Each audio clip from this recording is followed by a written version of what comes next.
ఈ సిద్దిపేటకు దగ్గర ఉండడం వల్ల ఈ వాటర్ సమ్మర్ రాగానే వాటర్ చూడగానే పిల్లలకు కానీ పెద్దలకు కానీ ఆనందంగా ఉంటుంది. ఆ 3 రోజుల నాడు కూడా నేను ఇక్కడికి విజిట్ చేసి ఇక్కడ చాలామంది స్నానం చేస్తే వద్దు ఇవన్నీ అప్పుడు మట్టి తీసినా ఇంకా కూడకపోలేవు, అన్ని లొంతలు ఉన్నాయి, అవి జేసీబీలతో తీసిన వాటర్ అని చెప్పినా కూడా ఆ రోజు కూడా చాలామందిని ఎలాగో తీసి పంపించడం. అక్కడ బోర్డులు కూడా ఉన్నాయి, పోలీసు వాళ్ళు బోర్డ్స్ పెట్టారు. అయితే ఎవరు చేయొద్దని చెప్పినా స్నానం చేయొద్దు, సెల్ఫీ దిగి వెళ్ళిపోయిందంటే ఈ సెల్ఫీల మహత్యంతో విపరీతము వస్తున్నారు. మేము ఇంకా ఈ రోజు నుంచి ఇంకా ఇక్కడ ఫ్లెక్సీ కట్టి ఇంకా రాని కూడా చూస్తాం. వీటితో పోలీసు వాళ్ళకు కూడా వినించడం ఆ రోజు కూడా చెప్పిన వాళ్ళు బోర్డులు పెట్టారు, అయినా ఈ పబ్లిక్ వినట్లేదు.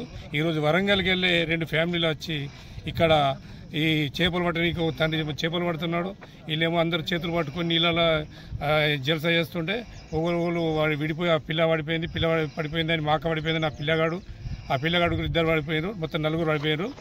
2 తల్లి తండ్రి అతను బయటకు వచ్చేసారు, 2 పిల్లలు పడి చనిపోయారు. ఇది చాలా శోచనీయము. ఇక ముందు ఇక ఇది దగ్గర ఉంది కాబట్టి, సిద్దిపేట దగ్గర ఉంది కాబట్టి, ఇది మంచి సీనరీ ఉన్నది కాబట్టి చాలామంది వస్తారు.